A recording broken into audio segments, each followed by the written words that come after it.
Hello everyone, I'm Dr. Shireen Saini and welcome back to our initiative, What After Dentistry.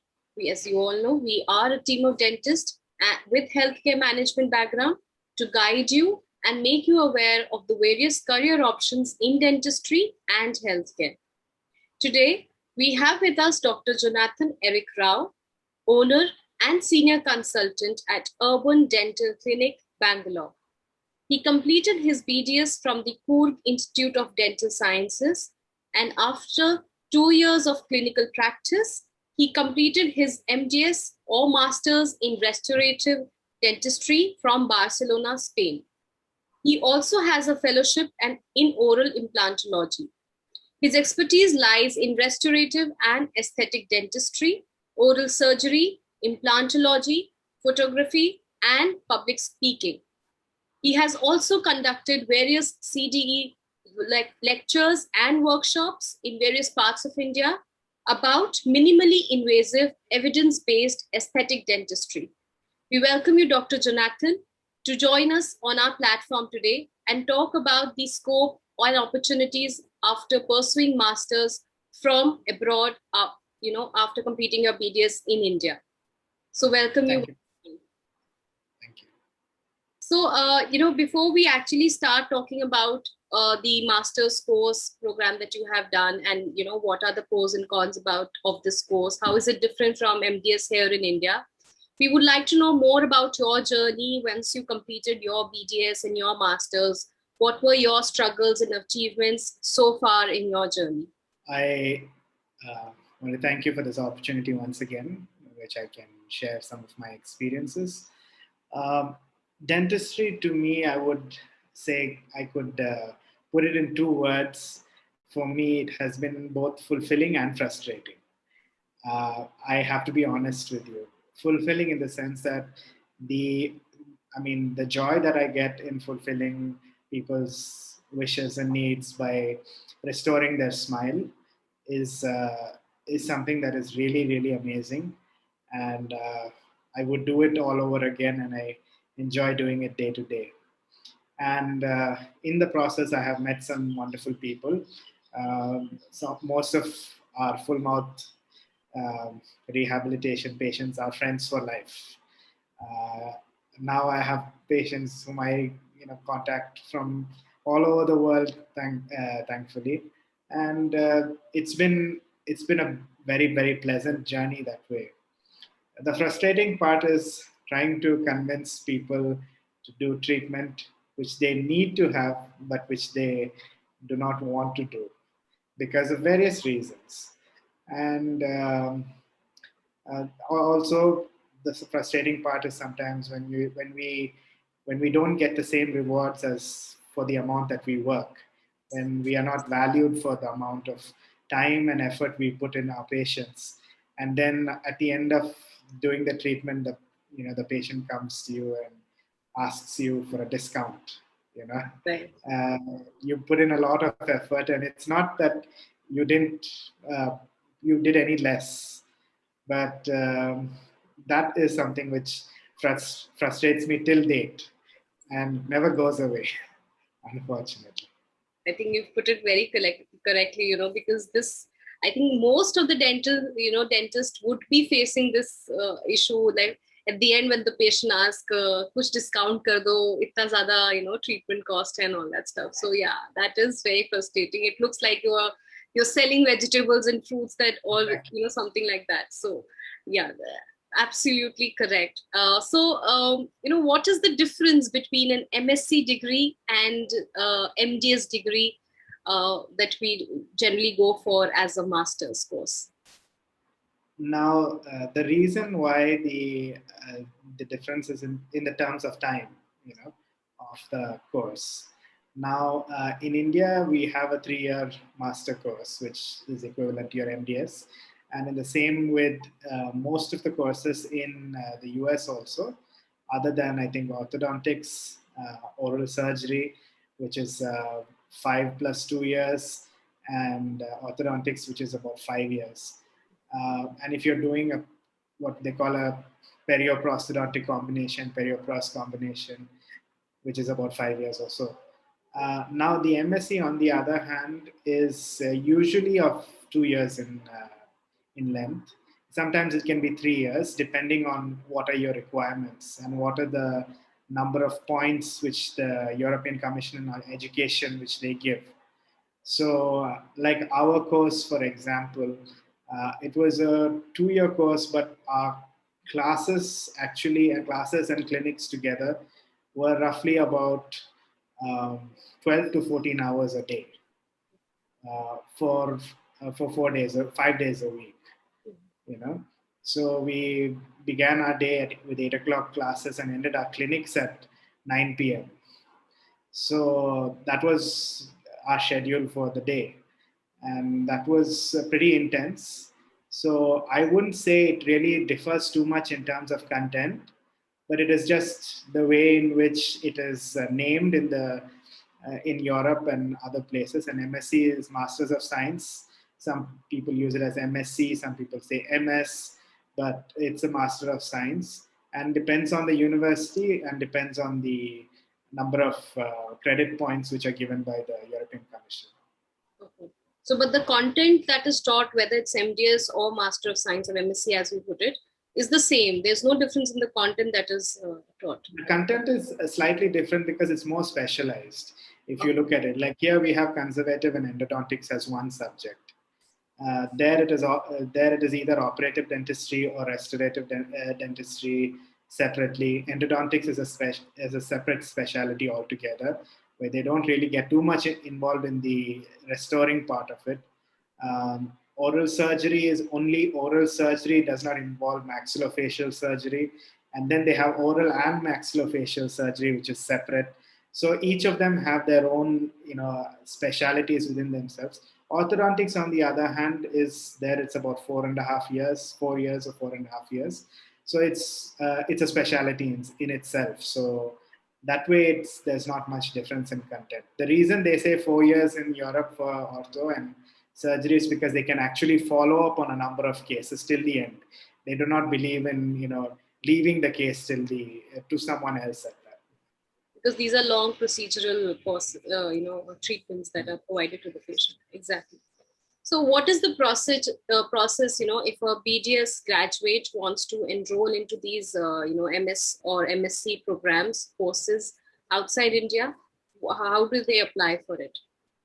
See, number one is we contact the university, and the basic requirement for any person who is coming from out of the country is to have 2 years of clinical practice, a minimum of 2 years of clinical practice, because they are not sure with your clinical capabilities, and they would like to have some experience in that, because many of us in our country, we know that colleges don't give us enough experience during the course itself. So hence they expect the minimum amount of time. Then there is an interview and an exam, which each university has their own exams, which is basically a mixture of general dentistry and cognitive abilities and etc., so that they know if you'll fit into their program, basically. Those are the basic requirements which they require. And then once they see all that is in place, and they'll do. And many European universities also offer what we call part-time MSc courses. So you can do it over a period of time, 3 years or 4 years, depending on how you want to do. Those are called part-time MScs. So the part-time MScs don't have the same value as the full-time MSc, which is there. They have a completely different way of doing it. They rely a lot on today's way of education, which is online. At that point of time, that was relatively new. And the university where I studied, the Universitat International de Catalunya, they were one of the first universities to have online courses. They offered an online session there in both aesthetic dentistry as well as endodontics, where they had every 3 months they would be required to go in for a session of about 2 weeks there, and all the cases, of course, had to be documented, etc. So So just to compile everything, one has to directly apply, or talk to the university, and then get the documentation done, sit for an exam, and if they are selected, then they would. It's better to apply for a full-time master's program rather than part-time. Yes. Okay. So, can you please enlist some of few good colleges which are there if somebody wants to pursue master's course in Spain? See, the number one criteria, in my opinion, is that everyone who goes to Spain has to learn Spanish. Okay, if you do not know Spanish, you will lose a lot. The knowledge is immense in the field. They have top publishers of articles in all the colleges in all the universities which are there in Spain. But the important thing is for you to gain the maximum. If you don't know the language, you will not be able to gain the maximum. So this is number one criteria. Some of the universities which are good are based both in Barcelona and Madrid. In Barcelona, you have the University of Barcelona, which is a government university, which is one of the oldest universities in the world. But it is completely in Spanish without any English. And it also has Catalan, which is another local language of the Barcelona area. Hence, it is very difficult for outsiders to get in there. It is mainly meant for people from that region itself, from Barcelona region. So very, very few, I think in the history of the university, there are very few foreign students in that field, in dentistry I'm talking about. In other fields, yes, there are plenty. In dentistry alone, yes, there are very few. Then we also have the Universitat International de Catalunya, which I studied in. It's a relatively young university, about 20 to 25 years old now. There, they were all, it was started by a lot of professors who were from the University of Barcelona themselves. Very well respected professors who started this university there. And it has one of the highest rate of publication in top-notch journals per year in every field. I'm talking about whichever field you choose: endodontics, restorative dentistry, prosthodontics, implants, endodontics. They publish on an average of 10 articles per year, each department. I'm talking about in the top-notch journals, like Journal of Restorative Dentistry and Implantology, Journal of Endodontics, Clinical Oral Implant Research. So I'm talking about the best journals which are there. So that is a big thing because studies are constantly going on, trials are constantly going on. They are in very good contact with people from the field. I'm talking about the industry of whichever brand of implants or restorative materials you use. So because of that close collaboration between them, a lot of studies can be done. Now, if you're looking at Madrid, they have a couple of private universities which are very big. University Complutense de Madrid. It's a very big university. They also have a very, very good program. But in Madrid, there are almost no courses which offer anything in English. There are a lot of part-time courses which are now being offered in Spain, part-time MSCs which are catering to people from outside. But they don't have the same amount of value in the terms of, because you're not getting the same clinical experience under the professors, so it becomes like a modular session. And with the modular things, I mean, if you're a very experienced practitioner, then it's good. But then if you're a beginner, you're trying to get your basics also. So in that case, you're looking at something where you can also understand and go forward. So there are plenty of universities which are good. The University of Sevilla is there in the Seville in the southern part of Spain, which is also very good. But like I said, courses which you can get in English. I was the first non-English speaking, non-Spanish speaking student in my university in the course, and I had a very quick crash course in Spanish live.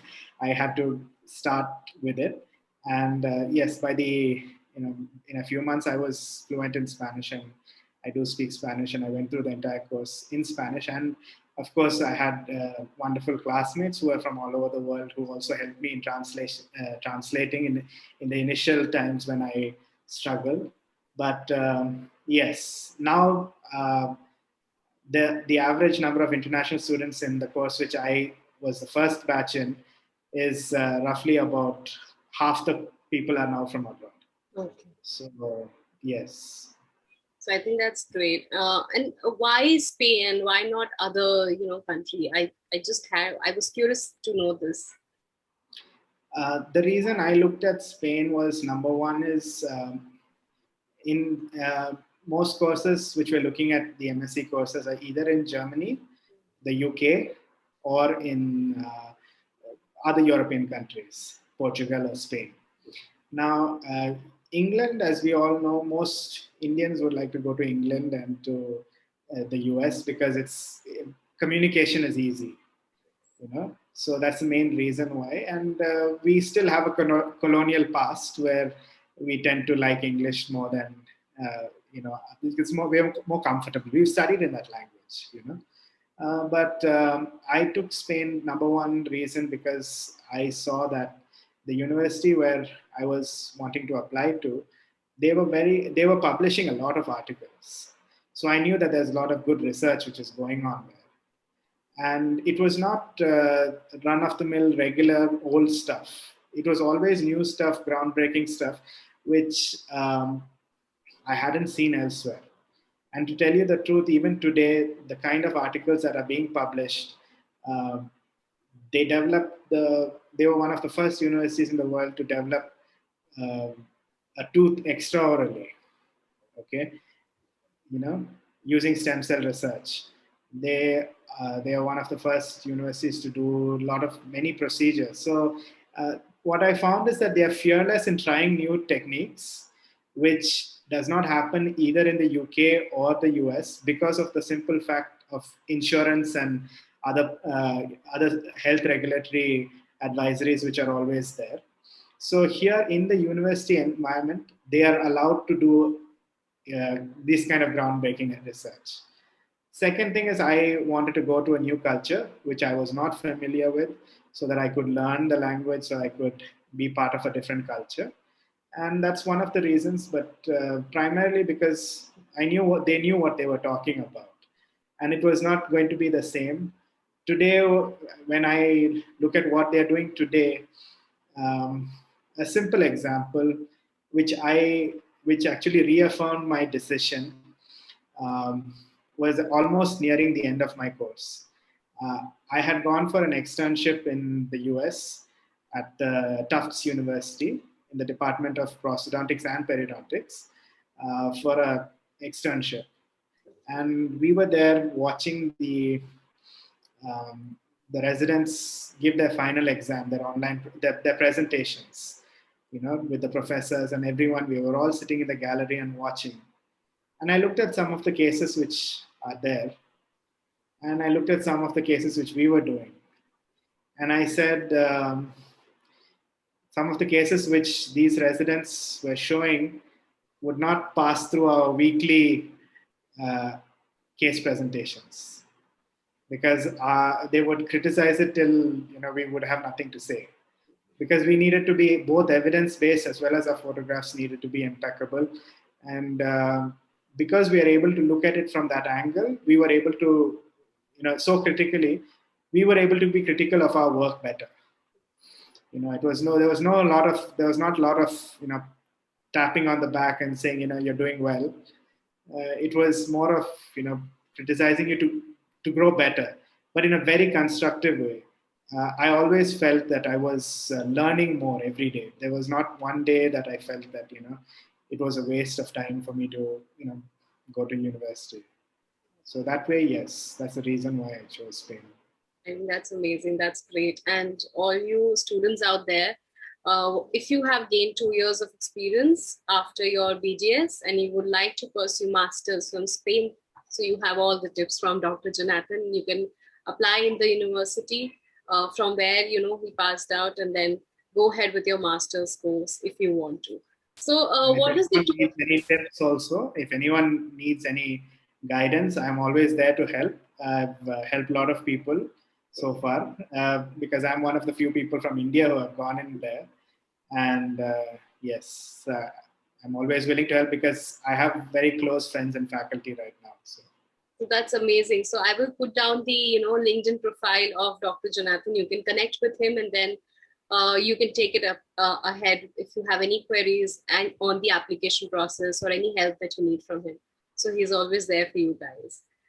So what is the total cost of this particular course if somebody wants to pursue?